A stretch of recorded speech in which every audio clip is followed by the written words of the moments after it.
Walaupun hati sudah bergejolak ya, hati sudah ketakutan, tapi rasa penasaran saya lebih mengalahkan ketakutan itu sendiri. Jadi saya coba perlahan mendekati sumber suara. Dan lagi-lagi tidak ada apapun yang bisa saya lihat. Kemudian terjadi lagi kejadian yang sama, tetapi dengan bentuk yang berbeda. Kali ini bukan suara bukan.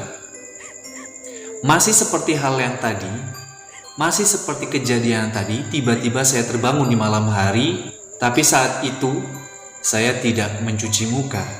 Karena memang kebiasaan saya bangun kemudian sikat gigi malam. Ketika saya sikat gigi, biasanya sambil sikat gigi itu kita memikirkan hal-hal yang kita tadi sudah lalui seharian ini. Mulai dari pagi, siang, sore, hingga malam. Biasanya saya kalau lagi sikat gigi, sambil kepala saya sandarkan di tembok sambil sikatan dan menutup mata.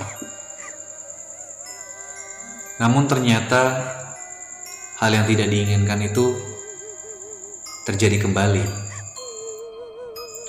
Namun dengan suara yang berbeda.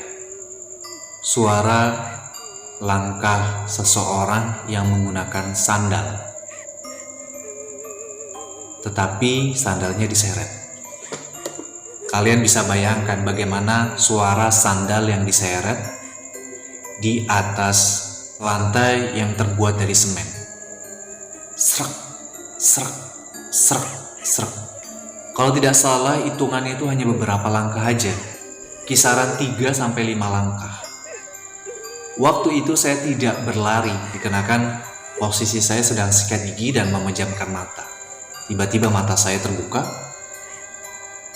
merinding seluruh badan saya. Tanpa pikir panjang, langsung saya lari. Kemana? Mengejar suara tersebut. Jadi saya lari, kejar, sampai ternyata nggak ketemu. Saya puterin lagi tempat itu. Kebetulan karena memang itu bangunan ya, bangunan masjid. Jadi saya putari masjid itu hampir 3 kali. Takutnya ada seseorang yang bangun kemudian dia berjalan ngantuk, jadi sandalnya terseret-seret. Ternyata setelah 3 kali saya putar, saya memutari tempat itu, tidak ada seseorang pun. Dan itu adalah pengalaman yang menurut saya masih misteri.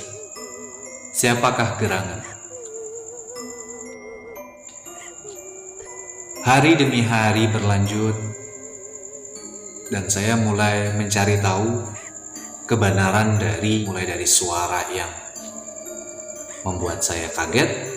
Kemudian suara kedua adalah yang membuat saya saking penasaran dan saya kejar. Informasi yang saya dapat terkait peristiwa yang pertama yang tadi saya ceritakan,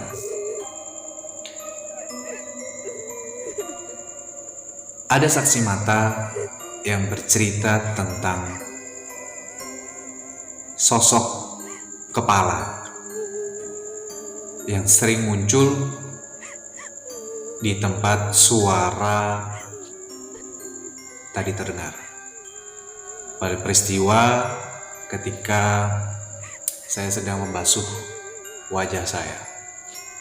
Sosoknya adalah sosok kepala. Iya, hanya kepala. Dan itu biasa mengeluarkan suara seperti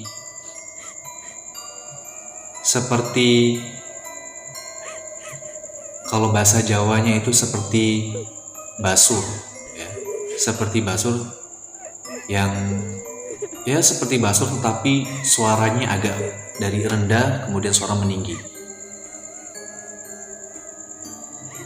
Dan peristiwa kedua adalah setelah informasi saya dapatkan, saya mendapat informasi bahwa suara kedua kemungkinan adalah makhluk yang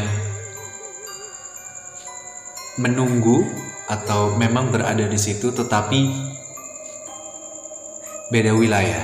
Kebetulan sekolah saya berdampingan persis dengan SMK.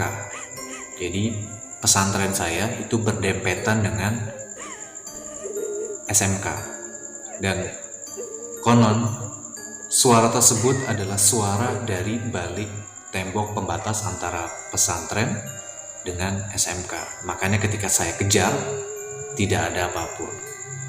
Dan itu adalah pengalaman pribadi saya yang berdasarkan kisah nyata yang masih teringat hingga kini. Gimana? Kalian punya cerita seperti itu? Kalau kalian punya cerita seperti itu, kalian bisa share ke saya. Nanti akan saya bacakan cerita misteri kalian. Sekian dulu cerita kita hari ini. Tetap kalian harus berani. Jangan sampai kalian kosong dan lihat sekitar Anda. Mungkin Anda tidak sendiri dalam menonton video ini. Sekian dari saya. Wassalamualaikum.